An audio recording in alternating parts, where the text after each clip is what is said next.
berlaku satu provinsi Jawa Tengah. Iya, iya. Mungkin di provinsi lain juga ada cara ngecek pajak kendaraan masing-masing ya. Tapi merasa hartanya banyak, kalau mau dipantau orang pajak, hati-hati. ya udah ini aja, flexing aja. Flexing aja. Yang pajak atas kripto ini kan sebenarnya pajak yang diatur baru ya, tahun 2022 kemarin ada aturan baru lah. Kriptonya udah lama berarti, tapi Kripto kan di Indonesia baru mulai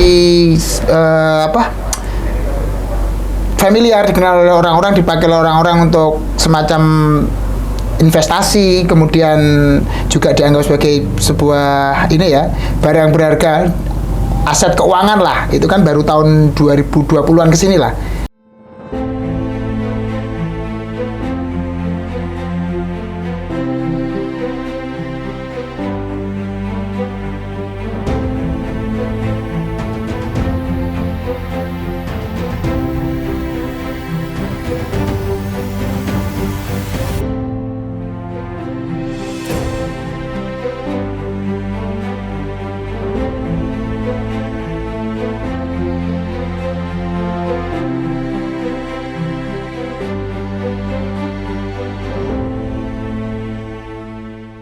Hai, assalamualaikum warahmatullahi wabarakatuh.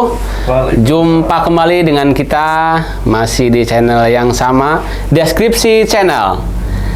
Masih di segmen Dupa Dunia Pajak. Oke. Kita masih bersama dengan ahli ini ya. ahli pajak. Apalagi nih Kang Tarsi? Ini masih di pembahasan seperti kemarin ya, kita membahas tentang pajak-pajak yang viral dalam pekan ini, Mas Gofur. Oke, ada beberapa yang viral. Ada banyak yang viral tentunya ini soal pajak. Ayo kita sampaikan. Yang penting bermanfaat nih bagi teman-teman. Harusnya. Oke, gimana? Yang pertama berita tentang apa nih, Kang? Ini yang pertama nih. Ini kabar baik buat warga Jawa Tengah nih. Sekarang memeriksa pajak kendaraan secara online kini semakin mudah dengan berbagai opsi aplikasi dan layanan yang tersedia. Nih, layanan cek pajak kendaraan mobil telah tersedia baik online maupun online. Ini maksudnya apa? Baik online maupun online? Iya, baik online maupun offline. Oke. Sorry ya. Offline. Maksudnya apa nih, Mas Gopur nih? Sekarang apa nih manfaatnya? Mungkin ini ya kemudahan bagi warga Jawa Tengah lah. Jawa Tengah ini. Ada pajak kendaraan itu bisa dicek. Jadi kalau mau bayar pajak kita cek dulu. Cek dulu sebelum pajak biar nggak kena itu ya. Bukan, biar tahu berapa jumlahnya.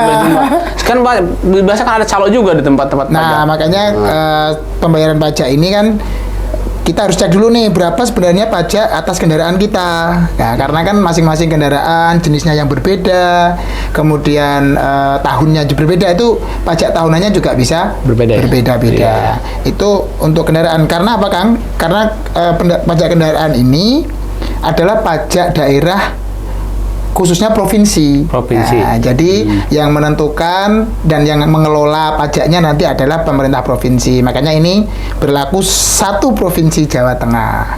Mungkin di provinsi lain juga ada cara ngecek pajak kendaraan masing-masing ya. Tapi yang tadi kita bahas nih soal Jawa Tengah aja dulu. Bacakan ada kita Jawa Tengah. Jadi bisa melalui beberapa aplikasi lah ya. Bisa melalui iSamsat, bisa melalui sekarang SMS bisa katanya lewat SMS. Bisa lewat SMS bisa. Tadi yang offline tadi kan bisa SMS dikirim ke nomor 9600, tapi ada biayanya ya. Berapa tuh biayanya? Mahal? Biayanya sih sekitar murah aja, Rp550. Nah, jadi nanti silakan teman-teman warga Jawa Tengah kalau mau mengecek berapa besar sebelum bayar pajak, cek dulu di rumah ya. Kita bawa uang pas aja biar nggak kena calo gitu, biar nggak dibodohin calo. Kalau maksudnya uang pas untuk bayar pajak, sisanya yang lebih buat ongkos. Kalau nggak pakai calo, situ nggak dapat penghasilan dong. Oke, berita kedua. Apakah? Berita kedua nih adalah ustadz atau istri yang flexing nih. Nih, kalau dari liputan6.com nih, Ustadz Solmed dan sang istri April Jasmine tengah menjadi sorotan setelah menunjukkan rumah senilai puluhan miliar. Wow! Dan memiliki koleksi mobil mewah di media sosial. Weh, flexing. Apa tuh? Kenapa mereka sampai seperti itu tuh? Ini jadi berita ini, kenapa ada berita itu pertanyaannya? Iya, kenapa ada berita itu tuh? Jadi ada ini ya Kang, foto-foto dari rumahnya Ustadz Solmed ini yang diunggah oleh istrinya, dan kemudian ada komentar nih dari ini ya, dari TikToknya Dijen Pajak. Komentarnya sih singkat, memantau orang kaya. Jadi dalam pantauan, dalam radar nih. Jadi yang merasa hartanya banyak, kalau mau dipantau orang pajak, hati-hati. Ya udah, ini aja, flexing aja. Tapi jadi intinya gini teman-teman, kalau memang atas harta yang kita miliki itu sudah dibayar pajaknya, sudah ada pajak yang kita bayar, ya nggak apa-apa. Sah aja, nanti flexing siang malam juga nggak apa-apa ya. Apa nanti kalau dipantau orang pajak ya bilang aja saya udah bayar pajak, udah lapor ini buktinya, gitu. Jadi nggak ada masalah sebenarnya, gitu. Oke. Selanjutnya apa Kang? Ada lagi nih berita viral. Masih dari kontan.co.id Jakarta. Asosiasi Blockchain dan pandangan aset kripto, pedagang aset kripto Indonesia mengakui bahwa pajak kripto di Indonesia masih terganjal karena pajak yang tinggi, sehingga nilai transaksi industri kripto di Indonesia masih rendah. Apa ini maksudnya terganjal tinggi apa tuh? Ini yang pajak atas kripto ini kan sebenarnya pajak yang diatur baru ya, tahun 2022 kemarin ada aturan baru lah. Kriptonya udah lama berarti, tapi kripto kan di Indonesia baru mulai familiar, dikenal oleh orang-orang, dipakai oleh orang-orang untuk semacam investasi, kemudian juga dianggap sebagai sebuah ini ya, barang berharga, aset keuangan lah. Itu kan baru tahun 2020-an kesini lah. Nah, dan di situ aturannya bahwa di Peraturan Menteri Keuangan nomor 68 itu ada PPN dan ada PPh atas transaksi ini. Makanya ini asosiasinya kripto ini kayak teriak-teriak, pajak kripto di Indonesia besar. Kalau kita lihat kan PPN-nya aja 11%, PPh-nya 2%. Nah, jadi kalau itu, jadi mengapa kok masih rendah? Dianggapnya nggak terlalu meluas lah transaksi kripto ini ya, karena salah satunya aspek pajak yang tinggi itu. Ya? Iya. Jadi masyarakat masih banyak yang ragu ya. Ya karena pajak tinggi itulah gitu. Apa nanti hasilnya ya nanti biar dibicarakan lah teman-teman asosiasi pedagang kripto ini dengan pemerintah. Oke, berita selanjutnya apa Kang Tarsim? Selanjutnya dari Jakarta CNBC ini. Direktorat Jenderal Pajak Kementerian Keuangan mengungkapkan bahwa tarif pajak penghasilan bagi pelaku usaha mikro, kecil, dan menengah UMKM ya, ada yang tak lagi dikenakan sebesar 0,5% pada tahun ini, melainkan kembali ke tarif normal. Tarif turun nih. Tarif normal semakin naik dong, Kang. Bukannya turun? Naik, gimana turun? Seberapa emang normalnya? Jadi kalau kita kita kembali ke aturan bahwa pajak UMKM itu 0,5%, 0,5% ya.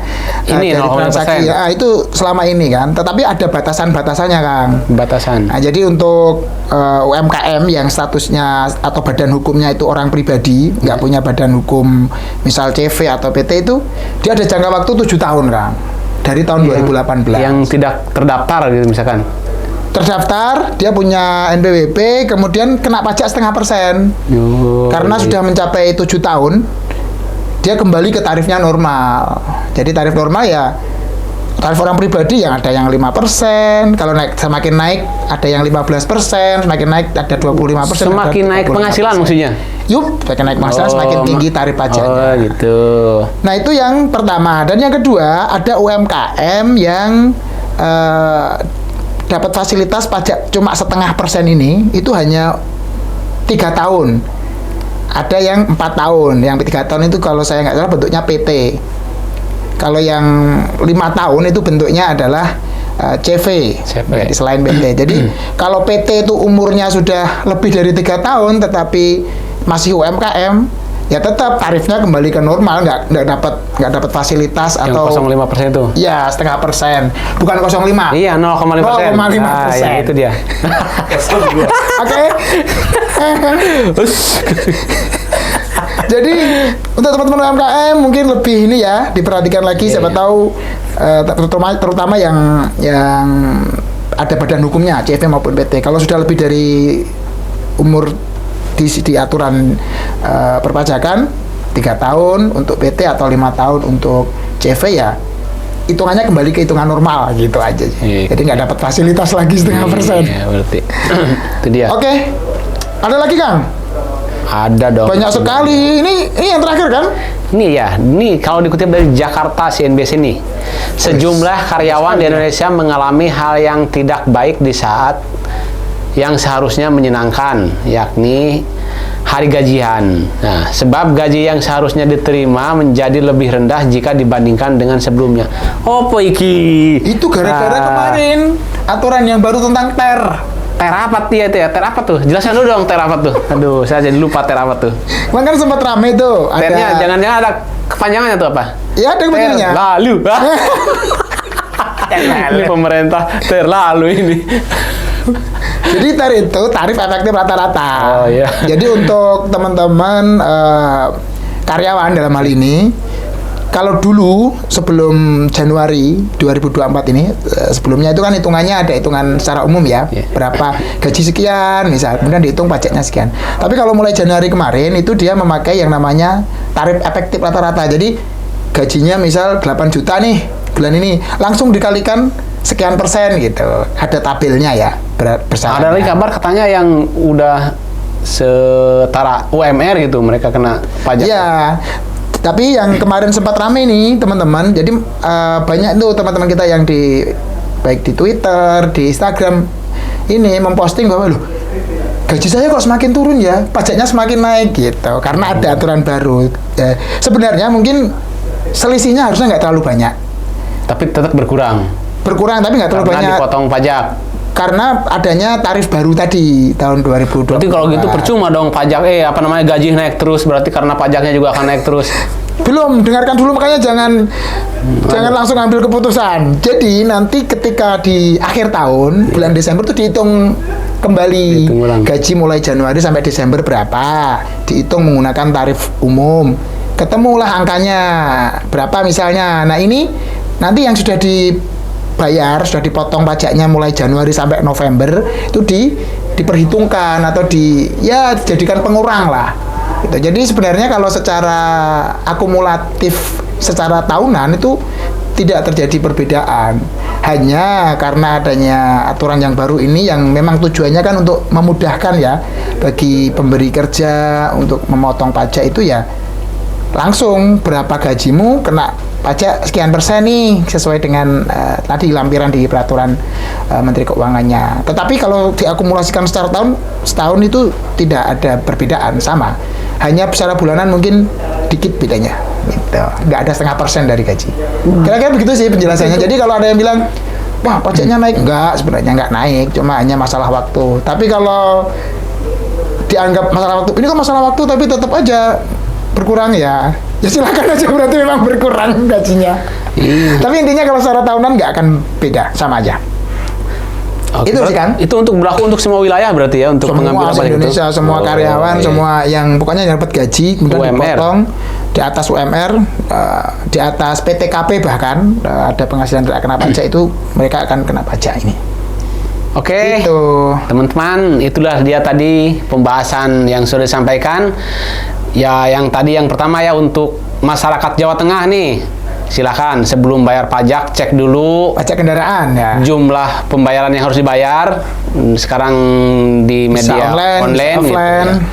Juga buat teman-teman yang banyak hartanya ya, kalau ingin dipantau oleh DJP silahkan flexing. Tapi kalau sudah bayar pajak sebenarnya nggak apa-apa. Iya. Itu untuk yang terakhir tadi ya, pembahasan tentang karyawan yang gajinya semakin menurun. Sebenarnya ya iya. Sebenarnya iya. Cuma nanti secara tahunan nggak sama aja kalau dihitung tahunan. Nggak usah khawatir, tenang. Pajak, gaji naik, pajak naik. Tenang. Kita sekarang hidup gitu-gitu aja. Udah selesai ya? Udah selesai. Oke, terima kasih sudah setia bersama kami di segmen Dupa, Dunia Pajak ya. Jangan lupa subscribe channel kami, Deskripsi Channel, subscribe, share, bagikan. Oke, terima kasih. Assalamualaikum warahmatullahi wabarakatuh.